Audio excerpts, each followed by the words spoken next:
Bienvenido a otra entrevista más de otro podcast más de cine. Hoy tenemos el placer de entrevistar a una de las grandes distribuidoras de México. Ella es Claudia Rivera Auber. ¿Qué tal, Claudia? ¿Cómo estás? ¿Qué tal? ¿Qué tal a ambos? Un gustazo. Paco Fer y Fran. Ok, gracias. Y quería preguntarte una pregunta que es lo que siempre le pregunto a todo el mundo. ¿Hubo alguna película o cineasta que te marcó para querer dedicarte al cine? Sí, cómo no. Y te vas a reír de quién fue, pero se trató de Robert Redford con la película The Ordinary People. Eh, Cierro corolario con decir específicamente que hace 2 años que vinieron acá al Festival de Morelia, pude hablar con ellos y contarles mi anécdota, porque yo era una chamaquita, ¿no? Este, bueno, sí, tendría 15 años, una cosa así. Y cuando yo veo esa película, que es, a mi juicio, una extraordinaria ópera prima maestra, ¿no? La primera dirección de Robert Redford, que se gana el Oscar, que todo lo que sabíamos, pero en ese momento, Robert Redford era solo una carita bonita y un gran actor. O sea, era eso. Y el poderse literalmente probar en coescritura y dirección y ganar el Oscar, y a partir de lo que en él provoca todo lo que se gestó del Festival de Sundance, del Sundance Institute, de la vinculación con América Latina, de llamar a las cinematografías emergentes, primero, independientes otras, menos privilegiadas otras, sin Star System otras. Estás hablando de mi misma edad de vinculación con el cine de 33 años, pues en él, que son como 42 años de historia, pero estás hablando primero de un ser humano jovencito. Entonces tuve la oportunidad de decírselo y les juro que con lágrimas yo les contaba la historia de la emoción y ellos me dijeron que era sorprendente de todas las películas que han hecho cada uno de ellos. Todas las personas que en el transcurso de estas 10 décadas se han acercado a decirles, no sabes lo que significó Ordinary People para mí. Es una historia bonita, ¿sí? Ordinary People. Por lo que trajo, por ser una ópera prima, por el momento, claro, el momento histórico en el que fue, pero muchos tienen momentos históricos extraordinarios en nuestro cine. Es más, cada año hay algún fenómeno, cada año hay algún tipo de ungido con las espadas de bienvenido al clan de los dioses, ¿no? Y de pronto, este cuate se avienta el momento perfecto para convocar, reunir, hacer, ¿no? Fundación, institutos, el festival, ¿cómo está? Becas, talleres, este, Ordinary People, sí, señor. Bueno, Claudia, supongo que habrás visto mucho cine. Gracias a Ujú. Dios, sí, aunque cuando eres distribuidor y eres agente de ventas, también hay una especie de karma donde muchas veces no puedes ver todo el cine que quieres ver por el cine que tienes que revisar, evaluar y trabajar, ¿no? Porque la distribución esencialmente siempre, aunque haya generalidades, siempre es un traje hecho a la medida.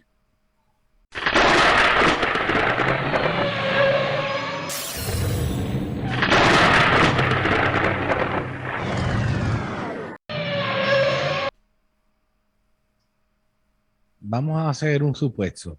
Digamos que es el fin del mundo y tienes el don de salvar solamente para la eternidad una película.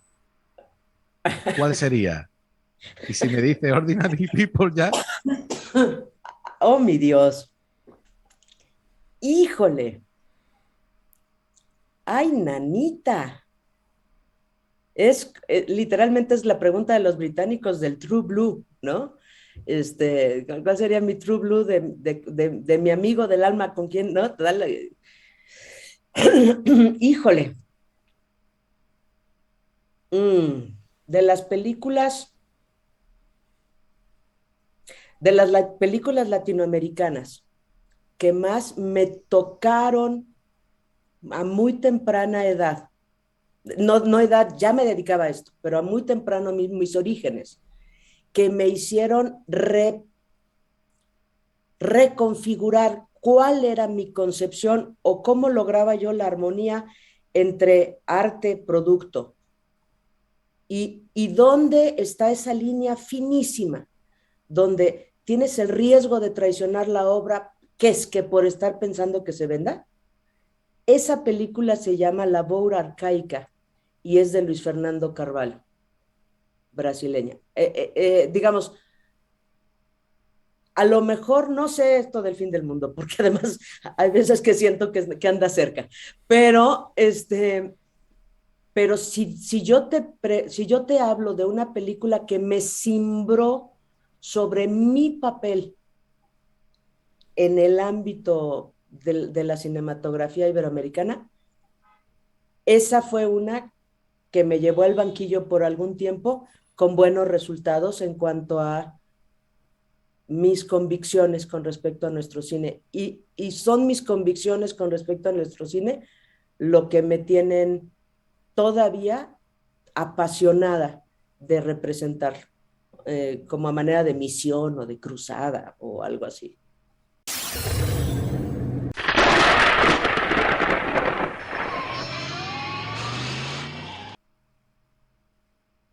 Y Claudia, ¿en qué consiste el trabajo de un distribuidor? Comencemos por mi definición de distribución, porque a mi juicio se han construido muchas fantasías. Es más, hay un error en traducción, porque como todo lo copiábamos de esquemas anglos, hay un error en traducción porque a todo mundo nos enseñaron que primero tienes una idea, luego desarrollas el guión o la escaleta, luego desarrollas el proyecto, luego lo filmas y ahora lo grabas y ahora ya no sé qué, ¿no? Pero lo grabas, luego lo postproduces y luego lo distribuyes. ¿A poco no? A todos nos dijeron esto. Es ridículo. Esto a lo que le llaman distribución se llama lanzamiento, no es la distribución. La distribución comienza desde la idea, porque si no comienzas el plan de la distribución desde la idea, pierdes todo. O sea, pierdes que durante la gestación del proyecto, durante la evaluación del guión y de la idea, pierdes el poder pensar en posibles aliados, pierdes en poder pensar en cómo puedes enriquecer la obra sin traicionarla, claro. Ahí está el dengue del asunto. ¿Cómo puedes hacer que llegue a más gente? Porque toda obra audiovisual debe ser hecha por una pasión, por una convicción, pero para que sea vista, porque es obra y producto al mismo tiempo. Entonces, primera cosa, lo que ahorita voy a definir de por qué llamo así distribución es porque la distribución tiene que comenzar desde la idea. Difícilmente vamos a ser acompañados por un oficial distribuidor desde el inicio. Los primeros peldaños de la distribución comienzan con el above the line, comienzan con el productor, con el director y con el guionista. Claro que es un platillo que se va formando, ¿no? Y llegará un momento en el que, por supuesto, es muy importante involucrar a un distribuidor con etiqueta, pero quienes primero tienen que saber quién necesita ver esta obra como yo necesito hacerla, es el productor, el guionista, el director. Entonces, con este antecedente, mi definición de distribución es bastante simple. Es el responsable de poner a disposición la obra en el orden correcto, de lo más exclusivo a lo más abierto. Ese es el distribuidor. Ese es el que tiene la experiencia, los contactos, el ojo o el oído o ambos, o el colmillo, para saber cuál es la forma más notoria y mejor pensada para que la obra nazca en un lanzamiento, se dé a conocer ese lanzamiento, que cobije al mismo tiempo en las modalidades seleccionadas cuál debe ser primero, cuál debe ser después. Y no solamente eso, porque esto es un plan, pero para que ese plan sea perfecto, los contratos que garanticen esa primera escalada de modalidades ya tienen que estar firmados. Y nuestro cine todavía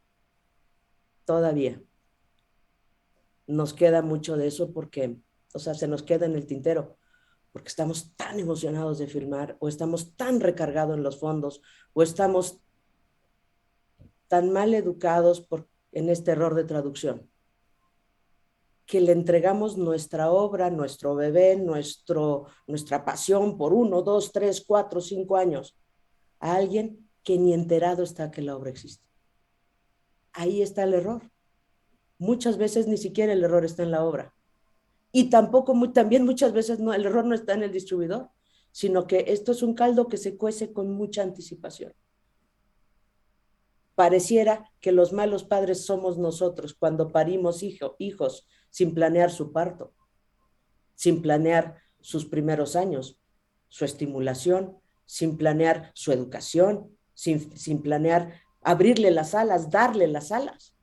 Pareciéramos que los malos padres somos nosotros y eso no quita al distribuidor. Entonces, el distribuidor, ya con etiqueta, tiene la experiencia, tiene los contactos, tiene el colmillo para saber qué modalidades, en qué orden, con quién, cómo anunciarlo, dónde anunciarlo, cuándo lanzarlo, a quiénes invitar al lanzamiento, si va cóctel o no va cóctel, o solo va cóctel, si es streaming, no streaming, si va a salas, si no va a salas. Eso no tiene por qué saberlo una above the line, no tiene por qué saberlo un exhibidor, ¿no? Entonces, por eso es necesario el distribuidor. Obviamente, todos sabemos, no siempre es necesario el distribuidor, pero siempre es necesario que la gorra de distribuidor se ponga en alguien o en algunos alguienes para ver hacia dónde va la obra. Entonces, distribuir solamente es ponerla a disposición del público para el que fue hecha. Eso es distribución. Ya. Es igual, también ocurre una cosa que es que en España, o tanto las ayudas de España, ¿sí o no?, a la cinematografía o Ibermedia, pasa de que lo primero que te piden para poder acceder a las ayudas es que tú tengas una distribuidora. Yo creo que el INCINE, las ayudas del INCINE tienen que ser realmente casi igual, que lo primero que te piden antes de poder acceder, lo que te piden es tener una distribuidora.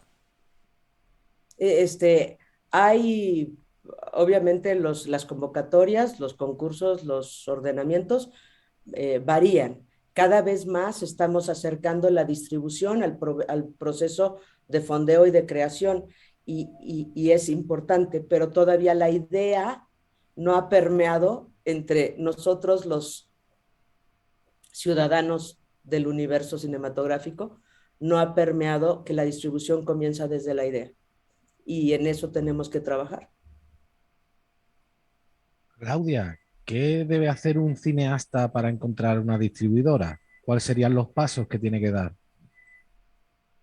Todas las distribuidoras tienen perfiles, es decir, todas las distribuidoras, si uno se mete a su página web y uno ve qué títulos han manejado, uno ve si además acuden o no acuden a mercados, porque entonces además de ser distribuidores se comportan como agentes de ventas y son dos figuras distintas. Uno ve el tipo de, pues puede ser el volumen, el tamaño de la producción, los elementos de producción en pantalla, ves los géneros, ves la diversidad de contenidos. Y entonces tú dices, si tengo bien analizada la obra que estoy haciendo o que pretendo hacer, yo ya empiezo a explorar el universo, primero de mi territorio original, es decir, de mi país de origen, luego de los países afines a este país de origen, luego a los públicos nicho afines de mi país de origen, ¿no? Y entonces hago una investigación. Ahora imagínense si hago esa investigación cuando estoy esperando, no sé, el equivalente de 35 milímetros era poner las luces a mi película. Pues ya vale, ¿no? Todas las decisiones están tomadas. Si un distribuidor quisiera o tendría algo que aportar a la obra, pues ya no hay nada que hacer. Es te gusta, no te gusta, la quieres manejar o no la quieres manejar. Entonces, todas las películas tienen un perfil, todas las distribuidoras tienen un perfil. ¿Cuál es el perfil más afín a ambas? ¿Y cuál es el momento más temprano donde se pueda valorar la obra para tocar a la puerta y decir, oye, estoy pensando hacer, estoy haciendo, mira, ya tengo esto filmado, grabado, mira, ya tengo un primer corte, no sé, depende de cada obra porque insisto, es un traje hecho a la medida. Pero lo importantísimo es no dejar de vincularla. Eso es fundamental y ojalá mientras más temprano mejor. Ninguno de los distribuidores esencialmente tenemos prisa por quemar una obra. Mientras mejor el above the line conozca esa obra, más me pueden emocionar a mí como distribuidor para saber, híjole, podemos hacer un cultivo de lanzamiento muy bonito. Y con este cultivo planeado y bien, y si me muestran el tipo, no sé, de base de datos que han juntado, de cuáles son los que pueden hablar de la película, de qué la temática, a qué áreas de la sociedad toca o impacta, si dentro de esas mismas áreas o contenidos o temática ya existe conocimiento de la obra y existe el ofrecimiento de meterse a redes sociales, pero por ese lado, entonces yo empiezo a figurar cómo me ocupo nada más de la prensa, de la fuente nuestra y cómo los amalgamo y los fusiono y entonces la notoriedad del lanzamiento es mucho mayor. Y si yo voy planeando eso, me puedo ir, claro, me puedo ir a ir medio conversando con los exhibidores, medio conversando con algunas plataformas digitales, medio conversando con algunas televisiones de paga de mi territorio, de otros territorios. Podemos ir armando el plan. Entonces, así es como se hace, así es lo natural. ¿Cómo ocurre normalmente por esta cuestión de la distribución hasta acá? Todo el mundo se espera hasta el circuito de festivales y te esperas a que alguien te toque a la puerta y te diga, oye, como que me interesa tu película, ¿no? Eso es un error. ¿Ocurre?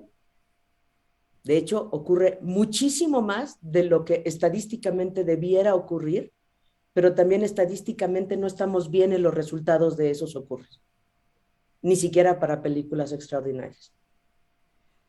¿Y qué diferencia hay entre un agente de venta y un distribuidor? Una historia muy compleja hecha corta, más o menos. El distribuidor, lo que más vincula son medios y dueños de modalidades de ventanas y de medios para difundir y esto en el territorio o los territorios que distribuyen. El agente de ventas colecciona distribuidores. ¿Sí? Fin, es como un intermediario. Sí, pero colecciona distribuidores. Es decir, lo mismo que trata con una distribuidora acá para vender a México en el circuito mixto o cultural o esto, pero que sí sale en plataformas y sí sale en cines, a ese distribuidor, hace lo mismo con el distribuidor alemán para todos los países de habla alemana, hace lo mismo para Benelux, todos los países de habla francesa, habla lo mismo para Asia. Es decir, la diferencia real. Ahorita nos estamos dando de picones porque el mercado no termina de crecer, pero la diferencia formalmente para que no se pisen los callos entre sí es el distribuidor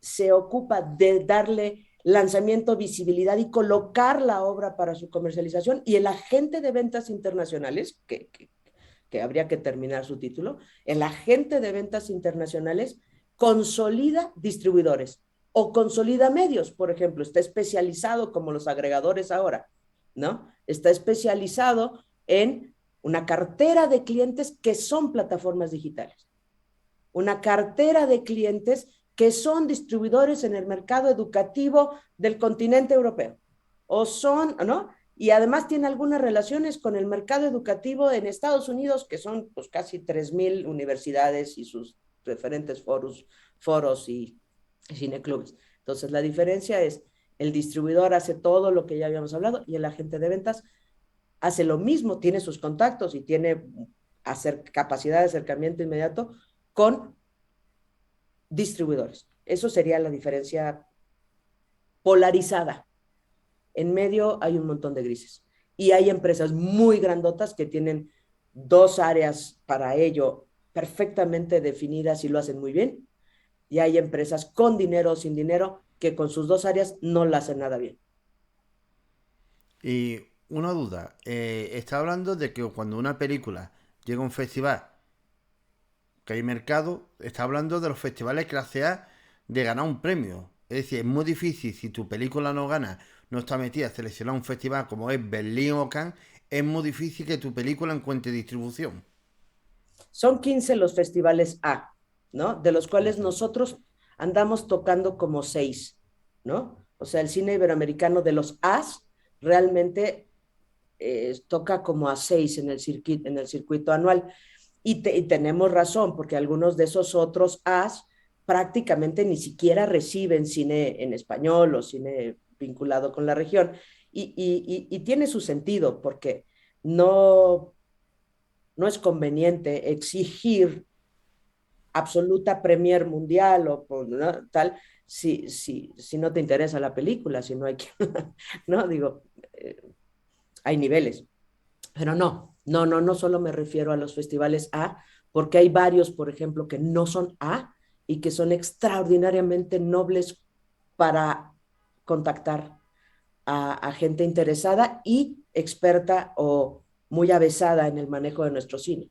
Por ejemplo, el Festival de Montreal es Festival A, pero no funciona tan bien por el tipo de distribuidores y de agentes que llama como el Festival de Toronto, que no es un festival A, pero es Pero extraordinariamente es que el bueno. Festival de Toronto tiene mercado. No, el ¿No Festival tiene? de Toronto, Vale. no, ¿No? de hecho no tiene ni, tiene el premio del público, no tiene ni guirnalda, pues, pero los amantes del cine, de un cine que puede ser de propuesta, pero de temáticas específicas, pero con una búsqueda cinematográfica está más en el glamour o en el romance de Toronto que en el de Montreal, y no tengo nada en contra de Montreal, ¿no? Por ejemplo, dando la vuelta a la Patagonia, hasta donde yo tengo noticia, porque nunca he ido a ninguno de esos dos festivales, pero el Festival de Mar del Plata es un festival A, y uno nunca sabe cuándo vuelve a subir, ¿no? Pero es importante. Pero para nosotros, todo el cine de la región iberoamericana siempre ha sido más importante el Festival de Buenos Aires. Y no es un festival A, ni qué decir ahora de Ventana Sur. Por Dios, mi Ventana Azul. empresa organizó el primer mercado de cine iberoamericano en Guadalajara y por muchos años fue muy poderoso y podemos volver a reposicionarlo. Pero si recuperamos vida, ¿verdad? Sí. Me quedo pensando en esto de la pandemia. Este, vamos a estar siempre suscritos por estos años. Eh, a lo que voy es, a veces, un festival de cine como Cannes es extraordinario asistir, sin embargo, es una selva, es una locura. En esa selva, en esa locura, digamos que hay pues 43, 50 películas mega, de alguna manera cubiertas, señaladas tal, y no sé cuántas miles, pero vamos a ver, no sé cuántas miles de películas habrán en el mercado del Festival de Cine de Cannes, ¿no? La capacidad de lograr notoriedad con una película que no está en competencia se reduce muchísimo. En cambio, si tu película tiene que ver con ¿no? desarrollo emocional del, de toda la gama de autismo, de Asperger o tal, y tú te vas a un festivalito chiquito, el mejor de los chiquitos del mundo con respecto a esa temática o la familia o tal, a lo mejor allá van 7 compradores, pero esos 7 compradores están buscando tu peli. Entonces, lo más importante es que la tengas bien ubicado, a lo mejor no para el primer circuito. Si te selecciona una A, no dejes de asistir aunque te cueste la pasta, ¿no?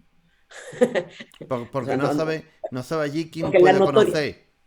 y porque los reflectores sí van a estar, que los reflectores sí van a estar sobre las películas seleccionadas, pero es uno el que tiene que planear cómo cacarear ese huevo para que todo mundo se entere que estás en una selección.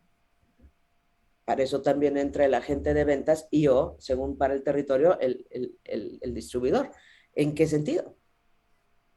Tengo esta película que ya está seleccionada, entonces empieza una expectativa. Recordémonos que somos humanos y nada nos emociona más que tener una buena expectativa y compartirla con otros. Por eso el cine tiene éxito, porque queremos ir al cine con alguien, queremos poder platicar de ello y queremos además que otros digan, ay, qué bueno que ya la viste, yo la quiero ver, ¿no? Y una duda, porque imagínate, que es lo que yo pienso muchas veces, normalmente todos los festivales grandes siempre tienen conexiones, siempre tienen mucho contacto con lo que son las distribuidoras. Es decir, si tú ya directamente vas a un festival clase A con una distribuidora, digamos que es más fácil que tu película esté seleccionada.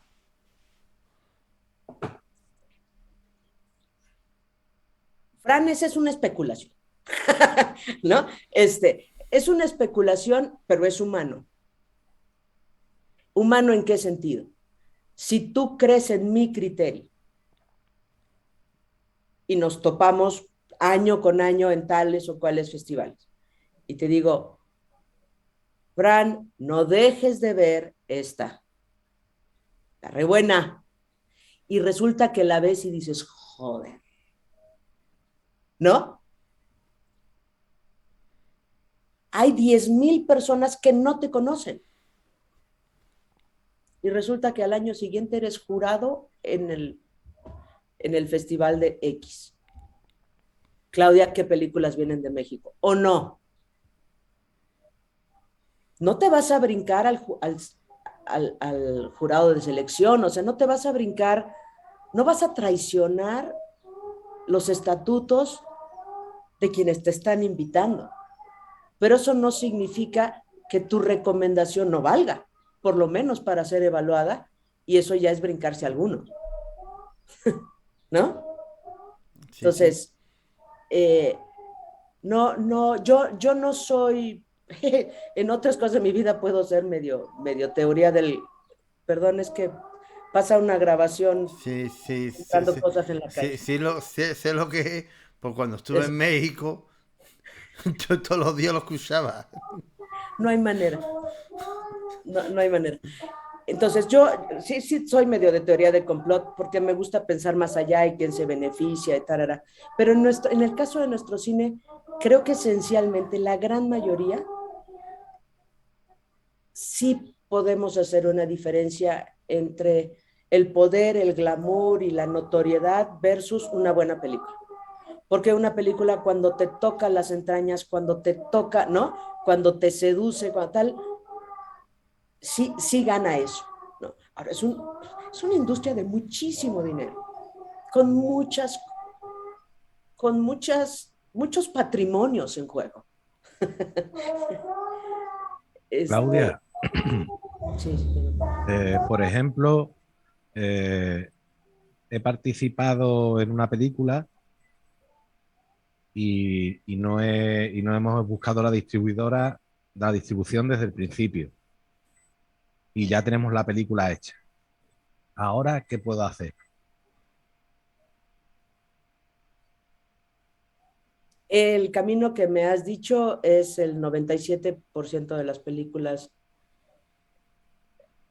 de todos los tiempos del cine iberoamericano y de ahí nuestros números, con las diferencias de picos de notoriedad cuando se vincula formalmente un apoyo fiscal en el caso nuestro o un apoyo forzoso de porcentaje de participación de televisoras o cuando de alguna manera los servicios de producción se restringen para que ocurran en el territorio. Cuando eso no está jugando, que te ayudan también a guiarte de cómo hacer las cosas, de todas maneras, todo mundo tiene ese criterio. Entonces, ¿qué haces? ver la obra con la mayor objetividad que puedas para darte cuenta qué obra tienes, a quién se parece, para a ver a esas quién a se la las que se llevo. parece, y mira que eso le cuesta a un padre, ¿no? O a una madre. ¿A quién se parece mi hijo? No, pues si es único, es la única gallina del gallinero, ¿no? Pero ¿cómo le haces? Lo tienes que evaluar como es, no como quisieras, no como pensaste, cómo es. Y por ende, con eso que sí es la obra, buscar al distribuidor que tenga mejor perfil para esa obra. Ir, recargarte en el circuito de festivales a secas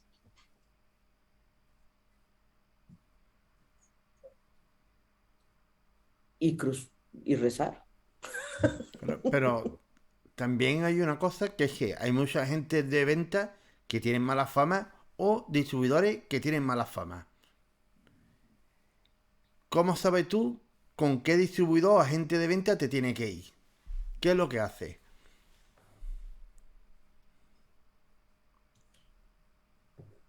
Cuando hay jauja, cuando las películas han tenido un evidente éxito, pues hay quien puede escamotear números,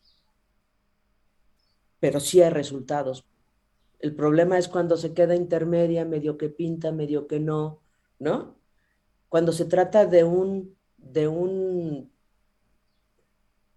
universo donde apenas salen medio los gastos, es muy fácil la especulación financiera también. Con el tiempo va a ser más difícil porque las nuevas generaciones y los nuevos sistemas digitales ya están permitiendo un control muy claro, incluso a la mano, para poder verificar cuáles son los públicos, y los públicos significan boletos vendidos o clics o monetizaciones. Entonces, cada vez menos. ¿Cómo elegir en cuanto al prestigio de una distribuidora o de un agente de ventas? Su historia, de preferencia contactar a los hacedores de las películas que han manejado, preguntar cómo les fue, y ahora sí que un poco el instinto cuando conversen con estas personas a cargo de la empresa. Este, Porque hay mucha agente de venta que te pueden ofrecer un contrato de 7 años y te dicen hasta que van a gastar un dinero tanto en publicidad, en hacer el trailer y a los mercados. Entonces te está metiendo unos cargos de, ponle tú, 50.000, 30.000 euros y hasta que ellos no recuperen ese dinero, tú no vas a ver, tú no vas a recuperar la inversión.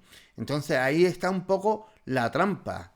¿Qué tipo de contrato nos dice que tenemos que firmar? Si vemos una cosa así, no, o qué es lo que tenemos que firmar con un agente de venta. mm, volvíamos a hablar de que se trata de una transacción comercial.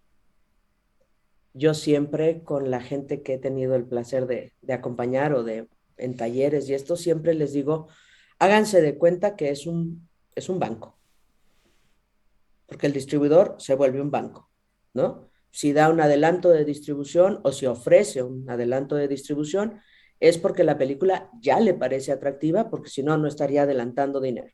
De todas maneras, va a tener que invertir mucho dinero para ejecutar el plan, ¿no? Pero bueno, cuando los ingresos llegan, lo primero que ocurre, después de que te quitan los impuestos de cada ventana de cómo llegan, lo primero que debe que ocurrir es cobrarte la comisión como distribuidor. Eso es lo que hacen la gran mayoría, porque es del más grande 100%. Pero inmediatamente después de cobrarte la comisión, es cobrar lo que te adelanté y lo que gasté. ¿Qué puedes hacer? Pues no negociar lo que te adelantó, si puedes subirlo, pues subirlo. Pero si puedes, porque es lo que debe hacer un productor y lo que debe de hacer un proyecto de largometraje, literalmente tú debes de poder aportar ya hechos. materiales con muy buena calidad, propuestas de póster de muy buena calidad, tráiler de muy buena calidad, ¿no? Listas de diálogos de muy buena calidad, que esté en orden tu cadena de contratos en esas producciones, que tengas perfectamente claro si requieres o no requieres un seguro de errors and omission, que tengas tus listas de diálogos como deben ser. Es decir, tú debes de ahorrarte lo que no le quieres pedir al banco. Si llegas desnudo, pues el banco sí se interesó por la peli porque te está ofreciendo un adelanto, o se interesó por la peli sin adelanto, pero todo lo que invierta se lo va a cobrar antes de empezar a liquidar, excepto cuando trabajas en términos, porque existen tres tipos de contratos, ¿no? Un contrato que tiene que ver con esta distribución comercial, mercantil, donde hay un especificado después de gastos de un revenue en cada modalidad, ¿no? Hay otro tipo de contratos que es por un flat, ¿no? Como ahora están comprando muchas plataformas. Yo te lo compro para Mundial y te la compro chas chas y ya. Es lo que vas a recibir. Lo vas a recibir en 3 pagos, en 2 pagos, pero es eso. Eso se llama flat, ¿no? Y uno que se suele llamar contrato de distribución, que es el que suelen usar los despachos culturales, las instituciones y los circuitos culturales o semimixtos del mundo, en donde tú la aportas, yo pongo el medio, juntos, de lo que salga menos gastos, 50-50, ¿no?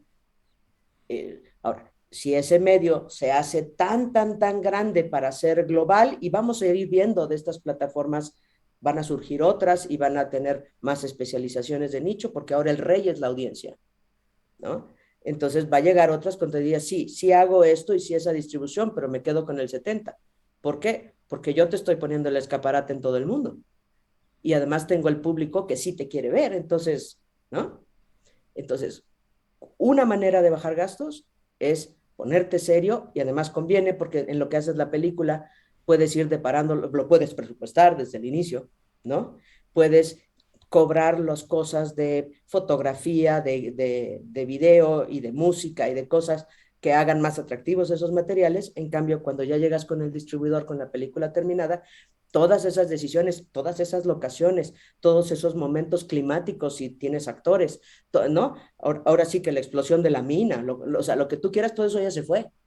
Y lo más que tienes es tu footage.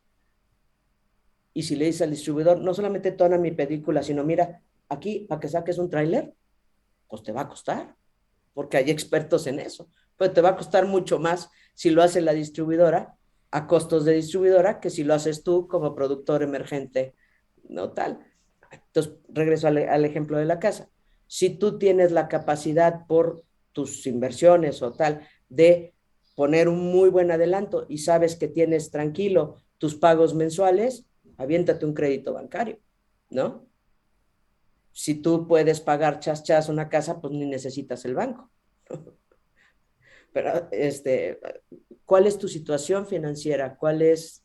Si no, pues un banco te va a prestar dinero, pero te va a cobrar intereses. ¿Quién no?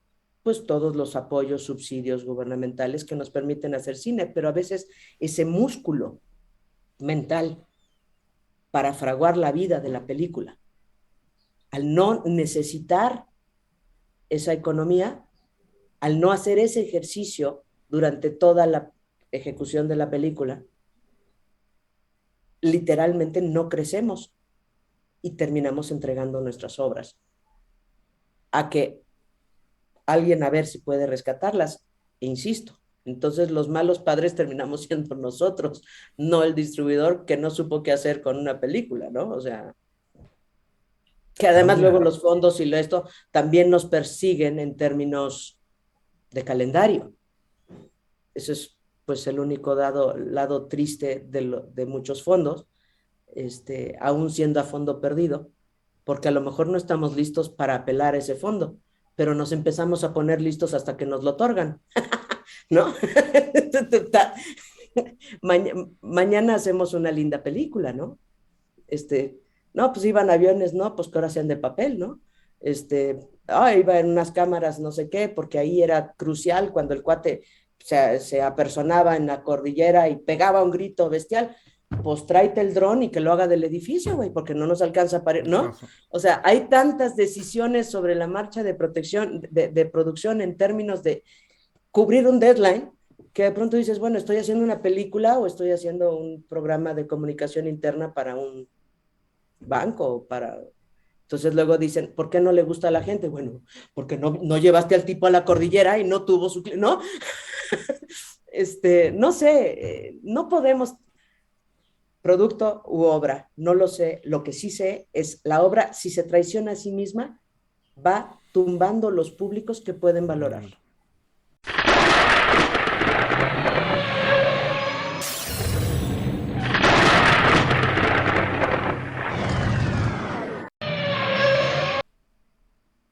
Claudia, cuéntanos cómo empezaste en este mundillo. Como todos, por una decepción. No, no, fíjate que fue algo bien padre. Yo siempre me consideré dos decepciones, de hecho. Yo estaba en la carrera, estaba estudiando, yo me había metido a estudiar porque quería ser publicista, porque yo quería ganar mucha plata. Estoy hablando de 18 años, ¿eh? Yo quería mucha plata. Pero la escuela me permitía eso, me permitía tomar 2 años de general, de común, y luego elegir subsistema. Y entonces estaba yo ya en el primer año, terminando el primer año, y llegó una convocatoria para producir radio comercial en México. Y entonces, para estudiar productor de radio, y no era radio comercial, era la cadena más grande de radio en México, pero era para hacer radio como el de los 30, ¿no? El radio de radionovela, de dirigir actores, de escribir guiones, ¿no? Tal. Entonces, después de un año de hacer eso, yo ya tenía un programa de radio que yo escribía, yo producía, yo dirigía actores, dramatizando la historia más importante de la semana, salía al aire, dirigida, escrita y producida por mí. Y entonces me envalentoné y me aventé a escribir unos cortitos de ficción, porque me encanta me encanta el suspenso, y que me roban el proyecto. Lo metí a otra radiodifusora para que evaluaran meter las cápsulas, metí 25 pilotos, porque era una serie que tenía tal, me robaron el proyecto. Y ahí me enteré, estando en una universidad privada, y tal, nunca nadie nos había hablado de derechos, y ahí me enteré que habían derechos. Entonces me decepcioné y dije, me meto a televisión. Entonces me meto a televisión, al subsistema, porque ya tenía yo que elegir de subsistema, y estudiando en el subsistema resultó que mis amigos y los que estaban estudiando cine, no sé qué, hacíamos pilotos para una empresa, para otra, y yo me daba cuenta cómo nos robaban los brutos de luz, y pues cuál seguro, ¿no? Pues papá, mamá, o a ver cómo. Yo ya había empezado a trabajar desde entonces, pues no te alcanzaba. Y ya graduada, pero me seguí todo televisión, yo nunca estudio cine, todo televisión, pero haciendo muchos, participando en Bienal de Video, gané segundo lugar en la Bienal de Video de producción, tal, y de pronto me topo con un evento extraordinariamente valioso, que eran 100 horas de programación de México presentadas en Francia. Y cuando llegamos, resulta que no nos esperaba ni Dios Padre, en la ciudad con más eventos culturales del mundo. Y ahí tengo que rehacer toda la programación. Eran 7 sedes simultáneas en la ciudad de París, y me doy cuenta que no había nada. Entonces, además de poner avisos de ocasión para contratar al personal y rentar equipo multisistema para una cuestión de gobierno, me pongo a volantear y a hacer perifoneo en París. Y entonces ahí me di cuenta que las habilidades de productora que yo pudiera tener, las quería dedicar para ser vistos.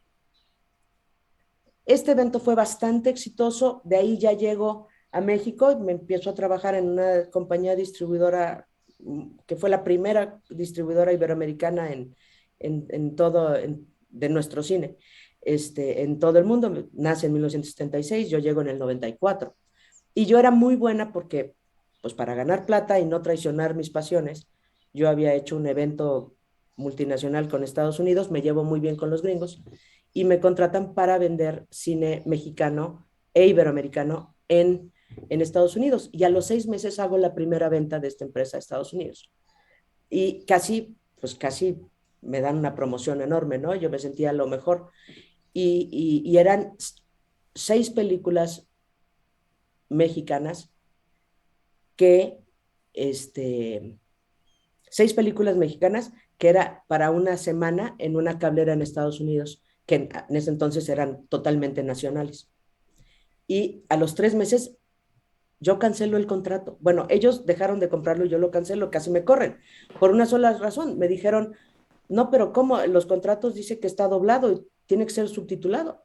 Y me dice, no, es que jamás en Estados Unidos nadie ha subtitulado, las televisiones de paga no subtitulan, todo te tiene que doblar. Le dije, a ver, espera, tú me pediste lo mejor del cine mexicano, te estoy dando lo mejor del cine mexicano de la década, y si tú le cercenas el audio, matas la mitad de lo mejor del cine mexicano de esa década. No, pues lo siento, es que no ha ocurrido, y, o sea, eso, ¿no? Y le dije, espérate. La modalidad del Pay TV es porque tus suscriptores están buscando otro tipo de cine. El resto del mundo leemos subtítulos a pasto. Tus suscriptores están eligiendo tu modalidad para esto. Cancelaron el contrato, casi me corren, pero a los 3 meses me llama esta misma persona y me dice, tienes razón, vamos a hacerlo. Entonces, la primera vez que pasa cine mexicano en este caso, subtitulado en Estados Unidos, fue en 1995 y fue algo que yo aprendí de por vida. Si nosotros no sabemos el valor de lo que producimos, nadie lo va a saber. Si nosotros no defendemos que nuestra voz es importante, nuestra visión es importante, vaciada en esas producciones audiovisuales, nadie lo va a saber. Y me di cuenta que así podía seguir viviendo mi vida, y así fue. Y luego otro momento crucial, porque eso generó luego mi independencia hacia poner mi propia empresa distribuidora, fue que una persona, una compañía muy grande, que en ese momento se llamaba Miramax, y que está un poquito en desgracia actualmente su historia, pero Miramax estaba muy interesada en comprar una película y hasta voló a sus ejecutivos de marketing al festival de Telluride para, para analizar la película y comprarla. Y cuando salen del screening, hasta en helicóptero llegaron estos bloferos, a ver la película, dicen, nos encanta la peli, pero mis números no dan con el markup que puede hacer la peli, entonces no la vamos a tomar. Y el cierre en mi circuito de festivales era Toronto. 3 días después. Entonces me puse a ver los catálogos de quién había comprado cine extranjero para Estados Unidos y encontré al distribuidor que había comprado Cinema Paradiso, pero solo en fotito. Ustedes saben que Toronto pues todos son salas de cine. Entonces yo un tocototito así, digo, mido unos 52, ¿no? Viendo las filas de formados para ver su película, y que lo veo y me le acerco. Veo la película y busco, y tenía otra función al día siguiente. Le digo, tal, no me conoces, soy tal, traigo esta película, hoy es su última función. Me dice, sí, pero estoy formado para ver esta película. Sí, pero mañana hay otra función y esta es mi única función y yo sé que te va a gustar. Fue a la película, resultó que el director y la realizadora tenían una historia ahí de viaje, Cuba, México, no sé qué, todavía no llegaban. Tuve que pedir un micrófono para ponerme al frente de la sala y explicar por qué era el retraso. Y les dije, todo esto pasó en la vida real, ¿eh? Y él sentado en medio, en la sala llena. Cuando termino de hablar, que ya no hallaba yo cómo alargar eso, entra el director con la actriz principal. Por supuesto, este cuate compra la película. Y tiempo después, semanas después, me dicen que yo no puedo negociar esa película porque soy muy inocente, soy muy nueva en el medio, y que nos va a ayudar un gran productor de una enorme película de todos los tiempos estadounidense a revisar el contrato con este señor. Y cuando el tiempo después reviso el contrato, los términos no son los que yo acordé con él comiéndome una pizza. Le llamo por teléfono y le digo, oye, ¿por qué estás firmando esto así? Me dice, mira, Claudia, si yo firmo este contrato contigo, lo firmo en los términos que quedamos, pero me ponen a este petulante a negociar conmigo y acepta los términos que estoy hablando, que se jodan. ¿Y qué crees que dije yo? Tienes razón, que se jodan. Y entonces aprendí la segunda gran lección. El sentido común y tu pasión por tu película, la que te toca defender, la tuya, y bien justificada, ¿no? Digo también, no. Esas son las llaves para que el otro se contagie y diga, sí, yo le entro. Y a partir de eso, pues ya no son 33, pero serían 25 más años, donde todavía, aun cuando estoy golpeada o tumbada como persona, siempre veo alguna película o algo que me recuerda por qué estoy aquí. Así fue. Y Wow, alucinante. me ha dejado Bravo. frío, Claudia. Hay que contagiarnos. Es obra, no. Hay industria, hay un ecosistema, hay una serie de reglas clarísimas, pero sin pasión, mejor que nos dedicáramos a otra cosa. Si solo vamos a ser administradores de medios, mejor dedicarnos a otra, de recursos, mejor dedicarnos a otra cosa. Porque la pasta que cuestan nuestras películas también podrían servir para muchas otras cosas. Si algo que hacemos no se ve, es un gasto y podría invertirse en muchas cosas.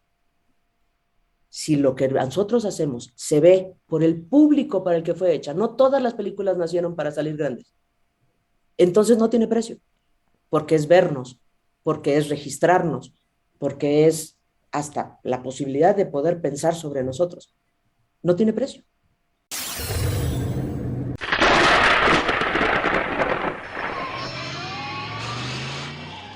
Y Claudia, una duda. Imagínate que hay un cineasta, ¿vale?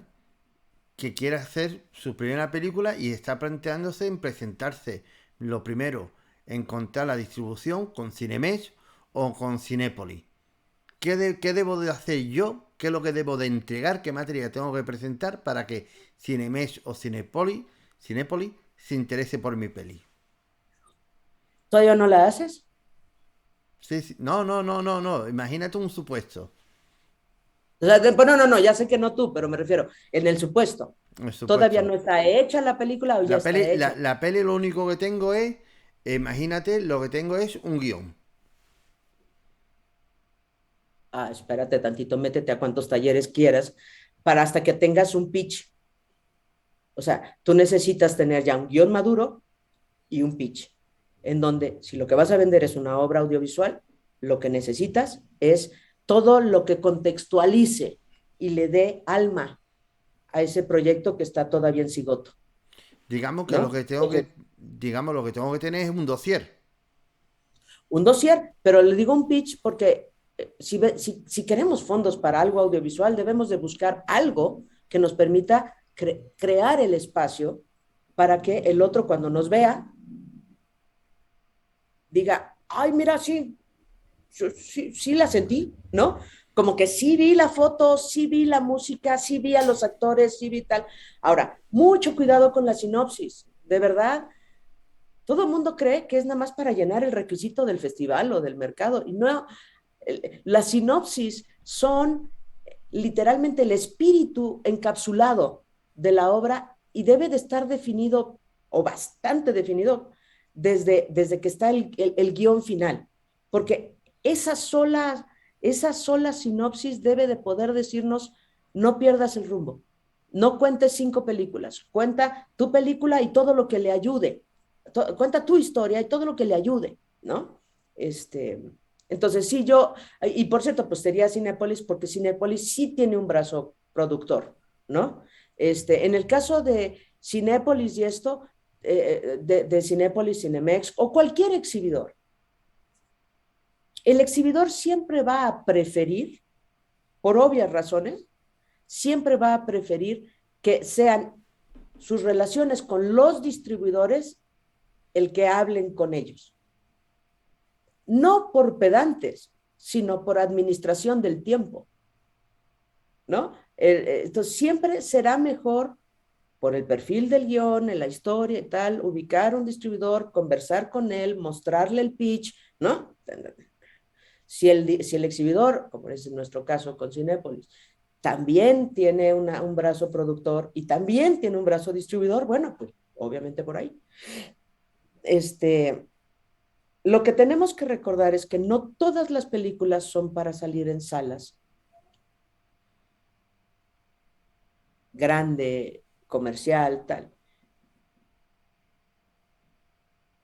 La ventana de salas es muy importante porque la convención de todas las audiencias es si salió en salas es buena. Pero mucho cuidado porque tiene una nota esa creencia. Si la sala, en muchas salas o en poquitas salas, está llena, entonces hay una referencia de que esa peli es buena. Pero si sales en salas que no son las correctas o son demasiadas o hay un momento de competencia feroz y las salas, por la razón que sea, de tu película están vacías, la experiencia es horrible y es contraproducente. Entonces, el análisis de las películas también va desde ese sentido. ¿Te contesté? Claudia, Mande. Fran, ¿Te respondí, Fran? Sí, sí, sí, sí. Ajá. Claudia, Sí. espero que esta respuesta sea negativa, pero te tengo que hacer una pregunta. ¿Alguna vez has rechazado un proyecto que luego ha tenido un éxito? Híjole, sí es una respuesta negativa. Por Ah, desgracia, no. ah, Las películas que he rechazado una tras otra y la primera que se duele soy yo, no despegan. No, no, no. Lo que sí creo con el nuevo universo, lo que sí creo con el nuevo universo es que dada la explosión de los públicos, y ahora insisto, el público es el rey, las audiencias son el rey, sean específicas de nicho o generales con nichos mezclados, creo que gracias a eso tenemos la oportunidad de rescatar muy buenas obras para que puedan ser vistas como si fuesen nuevas, porque en realidad nadie las vio cuando nacieron. Hay algunas que tienen características que las envejecieron muy rápida, pero otras que no. Entonces creo que aunque todavía no sabemos muy bien cómo cambió o en cuántas cosas cambió nuestro escenario del cine, creo que también tenemos oportunidades que antes no teníamos. Pero no todas las películas son para salas de cine o no desde la concepción de estoy feliz porque logré que me sacaran en 120 salas y uno de pronto dice no. O sea, era para 10 salas repletas, pero no es para 120 salas, ¿no? Y el financiamiento para poder echar a volar estas películas, ¿no? Y que la gente se entere que existe. Por eso el trabajo hay que empezarlo mucho antes. Claudia, qué necesita, qué cualidades necesita una persona para ser distribuidor?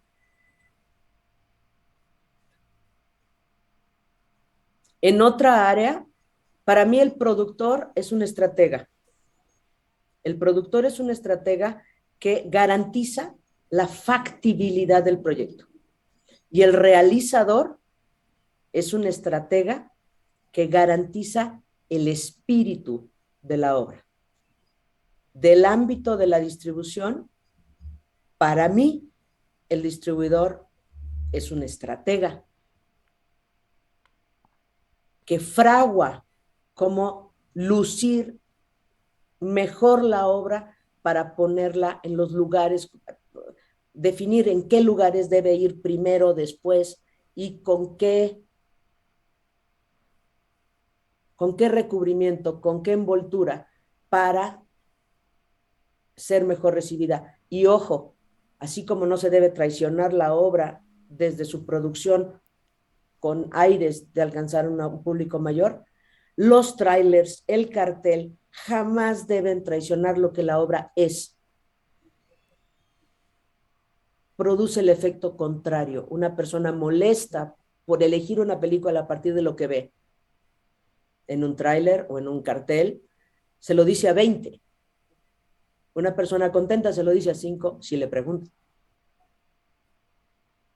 Entonces, en esta era de las redes sociales, eso puede ser muy peligroso. Y cuando está hablando de los PIT, donde tú te tienes que presentar, digamos que también hay festivales clase A que tienen PIT. Sí, yo definitivamente a la gente a las personas que están sumándose, lo que yo llamo newcomers, pero no es por decirlo en inglés, sino me gusta el término así de como cuadrilla que viene a refrescar la industria y que vienen nuevos, yo sí les recomiendo muchísimo que sí participen nacional o internacionalmente, en línea o presencial, cuando nos dejen, de todos los talleres, foros, eh, eh, pitches, laboratorios, que sí participen. De preferencia que traigan un run run de algún proyecto en mente, porque el cine no es genérico. Puedes empezar a acudir, pero es mejor acudir teniendo ya una chispita de qué es lo que quiero hacer, como por dónde va lo que quiero hacer. Sí les recomiendo porque eso no solamente los hace comprender mejor el ecosistema, que no es fácil de comprender porque tiene muchas variantes, y además los ayuda a relacionarse y les ayuda a contemplar todos los elementos que están disponibles para, para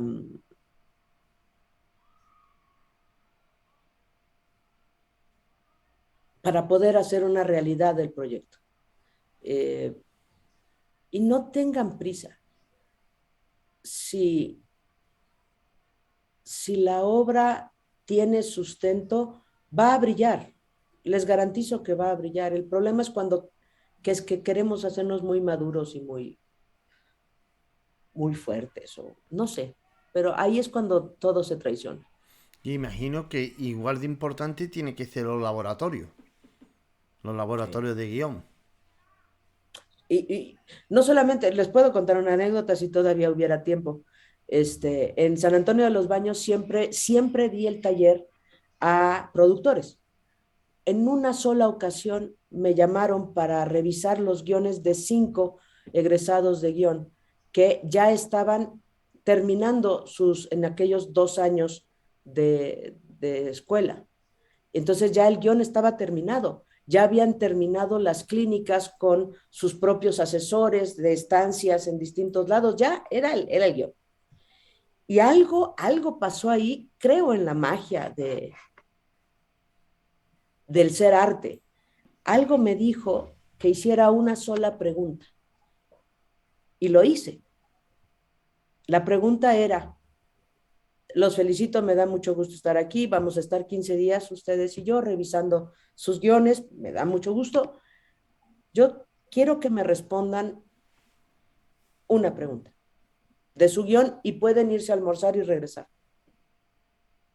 ¿Cuál es, cuál es el espíritu de la obra? ¿Qué? Sí. ¿Cuál es el regalo al espectador? ¿Eh?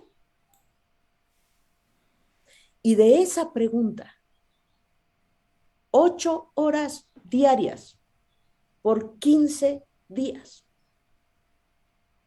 en 5 guiones, tumbó historias secundarias. Personajes secundarios o se iban o se refiguraban. Personajes principales se cambiaron de sexo, cambiaron de ocupación, cambiaron de edad. No todos, no siempre, no en los 5. ¿Por qué? Porque la audiencia debe quedarse con un regalo, y el regalo no me refiero a violines, no me refiero a... No, si tú decides que este guión es para que la gente salga y vomite, que vomite. Es decir, no hablo de complacencias, pero hablo de cumplirle al guión. Entonces, si tú te fijas, más tras haber trabajado, imagínense, 2 años completos estar trabajando tu proyecto de largometraje, ya haberlo reescrito no sé cuántas veces con asesores perfectos, o sea, muy, muy avesados, con grandes logros, con muchos premios. Pero todo ese proceso sin preguntarte para quién es. ¿Quién va a ver la película? ¿Qué le va a decir? ¿O cuántas cosas le va a decir? ¿Qué le va a provocar? Sí, la intención. A ver, esto, ¿para qué público va y cuál es la intención que yo tengo con mi obra? ¿Qué es lo que quiero provocar en el espectador? Sí, a mí me parece algo muy elemental. Es, es, Sin embargo, muy elementalmente no se hace, porque es tan elemental que nadie lo pone sobre la mesa. Y me tocó confirmarlo de esta manera. Bastante inocente, muy productiva en términos de cuidado. No estamos produciendo para expresarnos, no estamos produciendo para transmitir algo, no estamos produciendo para decir algo o algunas cosas, no tiene que ser didáctico, no tiene, pero la obra tiene que cumplirse a sí misma, si no, no está lista. Por lo pronto no está lista. Que yo creo Claudia, que eso se ha de parecer un poco de no matemos al gato o dónde quedó el ratón del gato, no sé, pero digamos del lado del funcionamiento, del funcionalismo gringo, que en muchos sentidos respeto su idiosincrasia, pero creo que somos distintos. En nuestro sentido, obviamente compartimos humanidad, pero creo que somos bastante más viscerales y agresivos y hay cosas distintas. Entonces yo digo, pues por lo menos este lado, ¿no? ¿Cuál es el regalo al espectador? ¿Cuál es los regalos? Eso te perfila todo, te perfila género, te perfila incluso género, duración, elementos de producción, quién tiene que estar delante de la cámara, quién tiene que estar atrás, te divulga muchas cosas, pero siquiera plantéatelo. Claudia, Mande. ¿qué tipo de género es el más consumido actualmente? Mm. Definitivamente en cuanto a, pues sí, la ficción más que el documental, aunque yo soy fanático de los documentales, pues sí, tendríamos que decir en cuanto a aguerridos y siempre presentes, pues el horror, ¿no? Yo no puedo verlo. Este, Ahorita nos hace falta mucho la comedia, definitivamente. Ahora, habrá que evaluar la calidad de la comedia, ¿no? Esta comedia que en realidad lo que significa no es el chiste, sino la comedia que significa todos los géneros metidos en una película, ¿no? O sea, literalmente, para que entonces te sepa la catarsis a partir de venir de una carcajada limpia, ¿no? Este, y para eso nos hacen falta genuinos guionistas, genuinos escritores. Yo sí creo que de ahí parte un porcentaje muy importante de nuestros errores en no tener guiones poderosos. Y yo pienso una cosa, que después de esta época de pandemia, cuando se empieza a reactivar todo y la gente tenga ganas de volver al cine, la comedia, la gente necesita sobre todo reír después de estos años de pandemia. Y reír bien, aunque sea reír reflexionando, no de evasión, ¿no? No para evadirnos, para sentirnos humanos. para sentirnos vivos por dentro, porque vamos a necesitar inspirar mucho a nuestro inmediato alrededor y como humanidad en sí. Necesitamos estar vivos por dentro. Claro, el drama, pero la comedia, la genuina comedia, nos da ese aliciente. Te sientes satisfecho porque primero te relajaste y luego te pegó y te deja reflexionando. Nada más que por eso es un género tan difícil, no caer en el lugar común. ¿Y qué estrategia hace tú, debe hacer un distribuidor cuando tu película ha sido seleccionada en un festival clase A? Hay que buscar todos los apoyos que sean posibles. Y me refiero literalmente a institutos, porque se va a invertir mucha plata, pero vale la pena. Es decir, si necesitas, por supuesto, eh, mapear quiénes son los compradores de cine extranjero, no solamente el iberoamericano, más actuales y que estén más cercanos a esa obra y, y ponerte en contacto y decir, tengo esta selección tal. Sin embargo, también necesitas valerte de los apoyos y las alianzas y las colaboraciones que tenga el instituto para que no salga tan caro el lograr algún tipo de notoriedad de la película, tanto para sus funciones de prensa como para tratar tener acá en México o en otros países algún tipo de streamings o algo para que puedan participar de Q&As en evento, en vivo. Es decir, si tú tienes la notoriedad de un festival A, tienes que pensar en que necesitas echar la casa por la ventana con criterio, porque también pasa que no ocurre nada, ¿no? Entonces, aquí se necesita mucho temple porque eh, es muy fácil volarse y empezar a ver la selección como si tú fueras el jurado que la seleccionó en lugar de seguir viendo la obra que es, ¿no? Ahora, hay algo que yo sí recomendaría en general al público de a pie, al ciudadano de a pie, de todo el mundo. Le tiene absolutamente sin cuidado las guirnaldas. Y a veces como que desnaturalizamos las obras y las volvemos solo un producto como de alta cultura para la prensa especializada y esto. Hay algunas películas que son seleccionadas que solamente pertenecen y siempre han pertenecido a ese sector, pero si la película tuviera mucho más arraigo hacia el ciudadano de a pie por lo que dice, por cómo lo plantea, como la familia Melier, ¿no? Digo, por decir algo, ¿no? O dos amigos o tal, que independientemente de que tuvieron cierto reconocimiento en las guirnaldas, eso no importa. Lo que importa es que era son películas que tocaron tal, pues al punto de que viene Coda y viene Apple y la compra por 50 millones de dólares, partiendo todos los récords, porque la historia habla más que la propia película y el cine también es para poner temáticas sobre la mesa.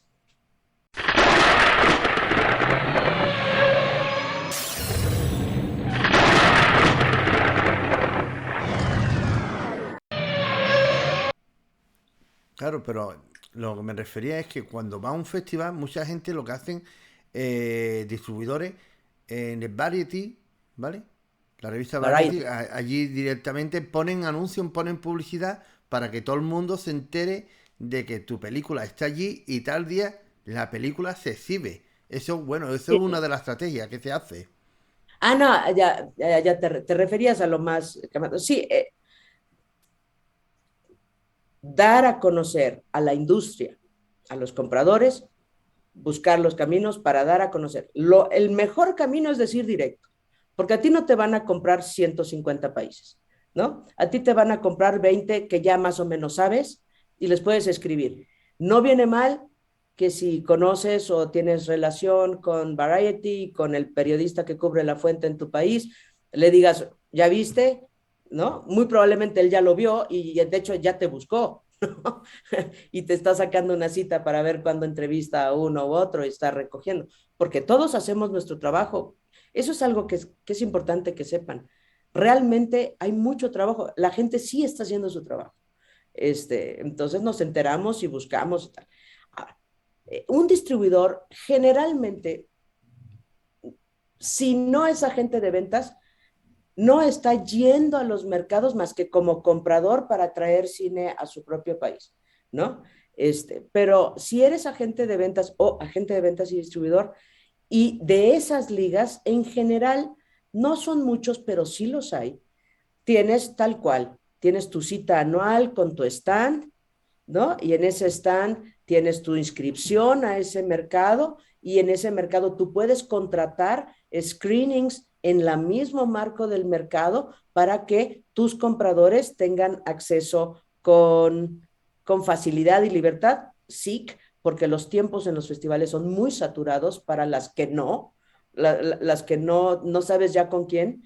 Muchas personas prefieren, luego me mandas el screening, sí lo quiero ver, pero pues prefiero ocupar el tiempo que estoy aquí para ver tales y para ver otras, para descubrir otras. Pero sí, tienes un stand, tienes lo que le llamamos el line-up, que son las nuevas películas que forman parte de tu representación, independientemente a que llevas un contrato, un catálogo. De todos estos, ya todos los medios tenemos de una u otra manera algún tipo de catálogo puesto en Vimeo o en alguna tal para poder tener acceso a nuestros compradores tengan acceso a los screenings, a los visionados pues de las películas. Um, Definitivamente un buen cartel, o sea, un buen póster, perdón, es que ya no podemos decir en México cartel pues porque están las drogas, ¿no? Los pósters y los trailers viajan más rápido que el screening en sí. Por supuesto, tienen que estar preparados los materiales siempre con subtítulos, pues en inglés mínimo, pero si es para también francófonos, pues tiene que existir la versión con subtítulos en francés. Hay un catálogo español maravilloso de agentes de ventas que se llama Cine Europa, es extraordinario. Me parece que sería buenísimo, buenísimo, buenísimo que tuviéramos algo parecido. Pero es extraordinario. Ahí se pueden evaluar los géneros y las películas que manejan los distribuidores y los agentes de ventas. Muchos agentes de ventas hacia el extranjero, hacia el exterior, son distribuidores en sus propios países. Entonces, hombre, esa es una alianza que ustedes tienen muy buena. ¿Qué más? Yo considero en estos tiempos menos importante la cosa de, salvo el elenco que tiene que ir eh, por cuestiones de proceso de la misma invitación de selección oficial, yo creo que todo el trabajo es antes. Ya una vez ocurriendo el festival, a disfrutar y uno como agente de ventas y el productor como productor, trabajando muchísimo en esa, cacarear el huevo, difundirlo más, ver cómo se pueden divulgar o reproducir esas noticias en tu propio país o territorios que te interesen. Y siempre es por película, entonces no es un manual. Claudia, ¿qué son las ventanas de exhibición?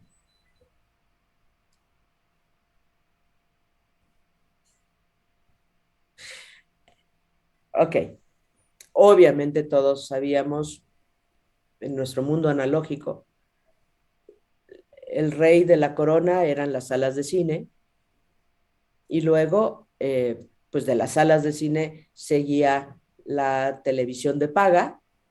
De la televisión de paga habían varios niveles. Una premium, que era que la gente, además de ser suscriptor a la televisión de paga, todavía pagaba adicional para tener un X número de canales, ¿no? Y luego estaba televisión de paga, pero digamos básica, que era lo que te daba la suscripción al servicio de paga, que eran sus X cantidad de canales, y solo por esa suscripción tenías acceso a ese contenido de distintos canales.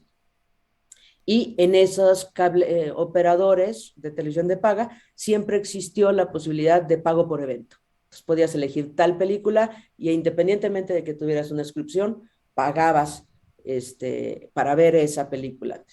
Y de ahí te brincabas ya a lo que eran los sectores, lo que nosotros llamamos ancillary rights o esto, que son sobre todo los circuitos cerrados, las cárceles, los hospitales, los hoteles, los aviones, ¿no? Que era toda esta gama que es mucho más fácil diferenciarlo por territorio y todo esto. Y luego hasta llegar a la televisión abierta. La televisión abierta, a diferencia del cine, y esa es la razón que debemos conservar en mente para poder hacer el símil con lo digital, de esa ruta, es que para ir al cine te tienes que poner de acuerdo, no sabes si vas a llegar según la ciudad donde vivas, generalmente implica o comer y tomarse un algo antes de la función, o salir y cenar y el estacionamiento, es decir, el esfuerzo en tiempo, en dinero, en tal, es mucho mayor el esfuerzo en inversión, no solo económica. Y la televisión abierta tenía la convención de tú no tienes nada que ver con lo que te programo, excepto que si la ves, te comes los comerciales. Entonces, la televisión abierta, su cliente siempre ha sido el patrocinador, jamás ha sido la audiencia, sino la masa que aglutina la televisora para ver los comerciales, porque quien mantiene las televisoras privadas, ¿no? Es el patrocinador. Entonces, por eso tanto programa en vivo, por eso tanto programa masivo, por eso los deportes, por eso los eventos, ¿no? Esa es la convención. Entonces vamos de lo más exclusivo y más costoso o más VIP en el sentido de primer acceso a la obra, va antes. Lo más abierto, lo más gratuito, lo que la gente no selecciona, eso va al final. Entonces ahora nos vamos a la ruta digital, ¿no? Entonces, ahorita que todas las plataformas, todo se está moviendo, tenemos que entender que los públicos que accedan a contenido con suscripciones VIP más de mayor costo, pero que tengan acceso a contenidos más exclusivos, más nuevos, más frescos, y antes que el resto, son modalidades que van antes. Eso implica exclusividades en casi todo, porque es literalmente comprarte el boleto para estar en el palco o en primera fila del concierto, sería el equivalente. Un chorro de esfuerzo y no está no está abierto para todos, ¿no? Conforme va bajando las modalidades, llegamos ahorita que es de las que más se conocen, que son pues el Netflix y el Amazon, ¿no? En el Amazon hay que entender que Amazon, además de ser una tienda, pero hablemos solo de su plataforma de video, Amazon tiene dos facultades, se puede decir mixto.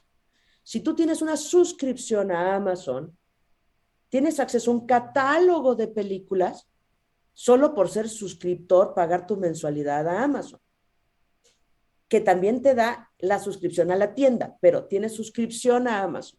Ahora, también tienes un transaccional, que ese es el TVOD, que por ser suscriptor de Amazon, tienes a vista películas que puedes seleccionar específicamente y pagarlas adicionalmente donde te cobran tu tienda. Pero es doble función, transaccional y el básico, el equivalente del cable básico, tienes acceso a estas películas y tienes acceso a tu pago por evento, tienes acceso a pagar por esa película. Hoy por hoy, ya los medios, los devices, las televisiones, todas cosas, ya traen convenidos televisiones lineales gratuitas, unas sí, otras no, que a su vez están haciendo, digamos, como ecos de estas ofertas para poder tener Paramount y poder tener Apple y poder tener Stars y poder tener, ¿no? Algunas de esas puedes verlas gratuitas si tienes un televisor Samsung, pero habrá otras como Apple que podrás ver por una suscripción y luego también podrás tener transaccional, ¿no? Y en el mismo nivel, al menos en el básico, está Netflix. Porque Netflix es estrictamente la modalidad como del básico, de que basta tu suscripción para tener acceso a todo el catálogo. En el Netflix, no sé si me estoy sabiendo explicar, pero en el Netflix es el SVOD, que es el mismo SVOD del básico de Amazon. ¿Por qué? Tú pagas tu suscripción mensual y tienes acceso a todo lo que publiquen y también ya no vas a tener acceso a lo que bajen, si es que alguna vez bajan algo, ¿no? O que no se los bajen, como lo bajó Disney, como lo bajó Paramount, ¿no? Pero la convención con Netflix, la convención con el lado Prime de Amazon es, tú ten tu suscripción y ves todo lo que hay aquí. ¿Cuál es la diferencia con YouTube o con cualquiera, y me estoy yendo al extremo, muy cercano a la televisión abierta? Ahí el que de veras gana, o el que puede ganar dinero, es aquel que su contenido es tan deseado y ha sido tan cacareado arriba, en medio, tal, que cuando llega a YouTube, hay patrocinadores que están dispuestos a monetizar cuando alguien le haga clic para ver ese contenido.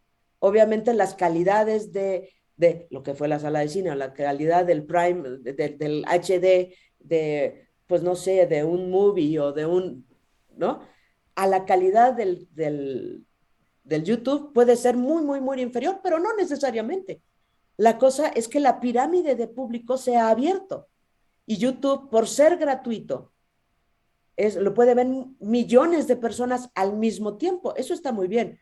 Si los millones de personas querrían ver ese contenido y no quisieron pagarlo aquí y no quisieron pagarlo acá, pero se enteraron que existieran o le llegó tarde la noticia y aquí lo pueden ver, felices de la vida lo van a ver gratuito.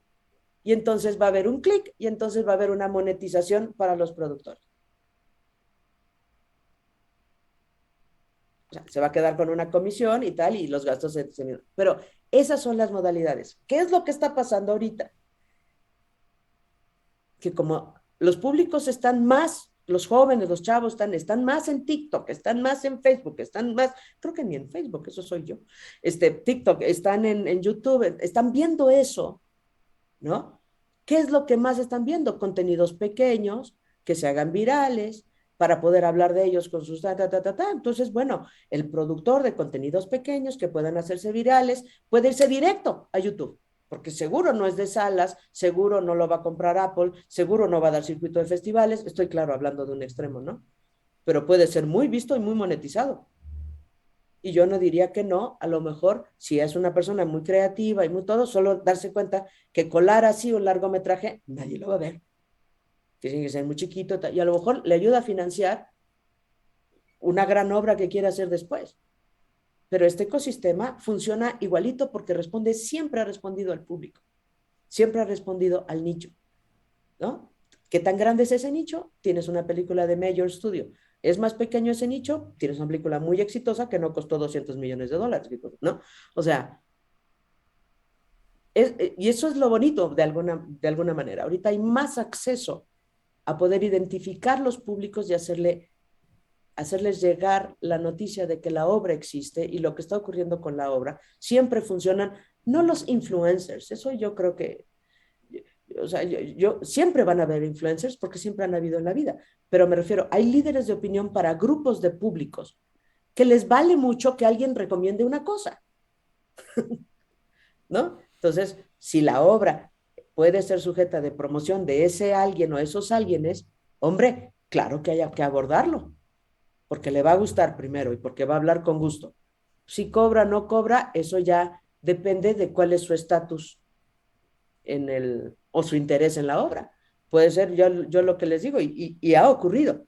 O sea, gente muy, muy, muy, muy famosa que cobra muchísimo porque lo entrevisten incluso, han logrado hacer pro bono cosas porque tienen un hermano síndrome de Down y la película es sobre síndrome de Down, ¿no? ¿Qué tal que esta película de Campeones. Campeones, o Que la cogió ahora en Estados Unidos Arango, también, ¿no? Manuel Arango, como aquí, lo que pasa es que aquí cambian los títulos de la obra, pero cómo hizo esta película apoyado en la, en sus conocimientos sobre pues, los campamentos para muchachos con cáncer, ¿no? Y luego de ahí llamó la atención de la Fundación Richard Dreyfuss y lo llaman para dice Paco hacer Arango con la de Matus. Paco Arango. Exacto. O sea, hay películas que van a trascender, aunque no la hayan partido pues en su lanzamiento así, y van a seguir trascendiendo porque la gente la recomienda, como también Violines en el Cielo, como también, o sea, lo que de verdad importa, no sé, eh, habría, para mí éxito no es un signo de pesos, que puede serlo y no estoy peleada con eso. Para mí éxito es cuando la película es vista por el público para el que fue visto, en todas sus modalidades.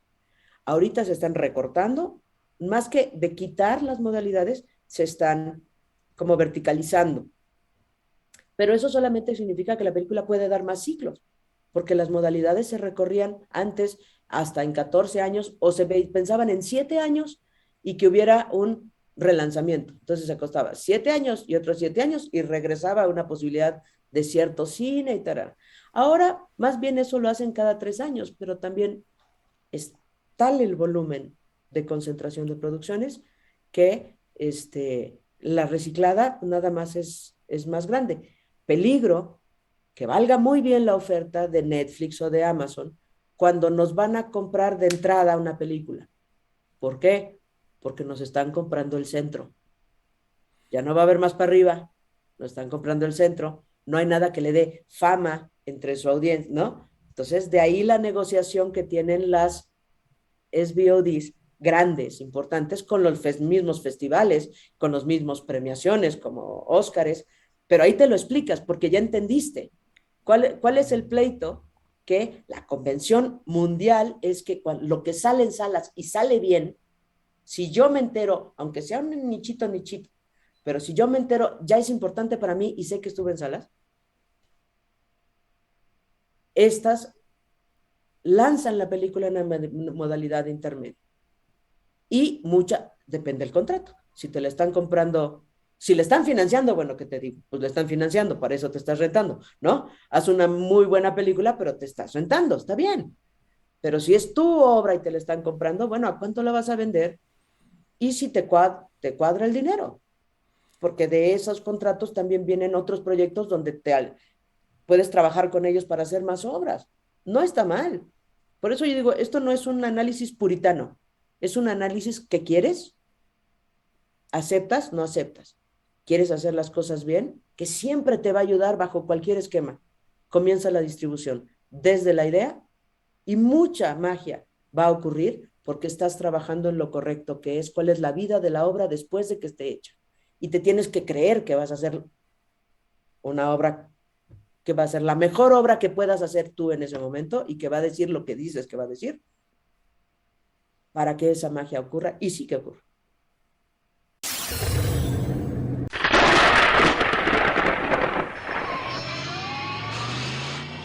Y para terminar, Claudia, ¿qué consejo le daría a jóvenes cineastas que se quieran dedicar al cine y sobre todo a la distribución?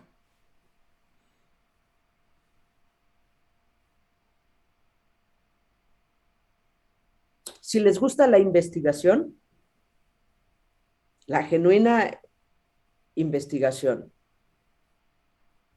y esa investigación puede ser financiera, publicitaria, contenidos afines, ver películas, anotar créditos de películas que llamaron la atención en ciertas cosas. O sea, si les gusta la investigación del lado cinematográfico y les gusta la idea de dinero o no dinero, pero que sea vista la obra y luchar por ello, pues bienvenidos. Estamos realmente famélicos de, de, de profesionales que, aunque manejen muchas, cada una se den cuenta que es es una obra única. Aún un remake nunca va a ser igual que la obra original. Entonces, ¿qué les recomendaría?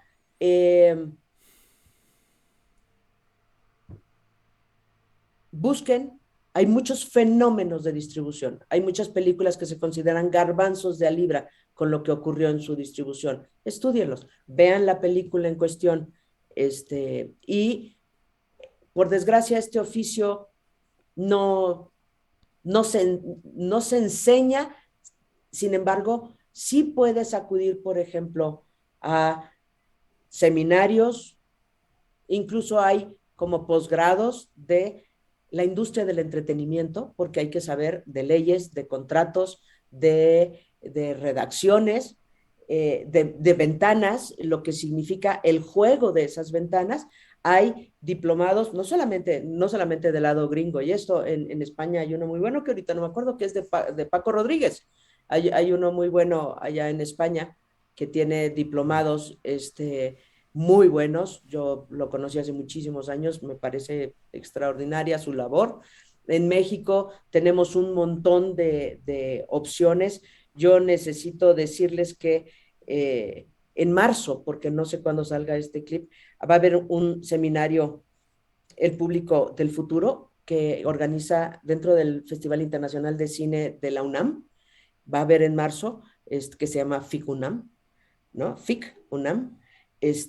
Y ese seminario hay un taller para tratar sobre proyectos que se pueden inscribir porque es de alguna manera auspiciado por Ibermedia. Entonces, toda la región puede inscribirse y ahorita son las inscripciones. Entonces, por eso lo estoy diciendo. Entonces, tal cual se llama el público del futuro. Créanme, créanme que ya no podemos divorciarnos entre yo soy el hacedor y tú eres el que lo va a ver. Todavía hay algunos cineastas que creen que lo pueden hacer, pero eso ya se acabó. Nosotros necesitamos que quien hace la propuesta de la obra tenga consciente, y no en términos de público A con economía D, no. O sea, seres de carne y hueso que querrían ver esta obra como yo quiero hacerla, a quién conocen, con quién se llevan, qué comen, dónde comen, qué usan, dónde se divierten, qué otras películas han visto. Es decir, preguntas que tienen que ver más con la antropología, con la psicología, para decir, ok, ya ubiqué eso, ok, qué portales, qué medios, qué plumas, qué periodistas, qué plataformas, qué distribuidores, qué exhibidores están casados con esta idea. Y empiezas ahí a ver quién es tu equipo de juego. ¿Y qué financiantes? Pues muchísimas gracias, Claudia, por aceptar la invitación y sobre todo por compartir toda tu pasión por el cine y por la distribución. Muchas gracias, Claudia, por tu tiempo. Al contrario, de verdad, estoy conmovida y me siento muy honrada de su invitación, y no suelo aventar flores. Lo que pasa es que les agradezco muchísimo el haber pensado en mí, en haberme escrito, y estoy para servirles. Muchas gracias. Pues gracias.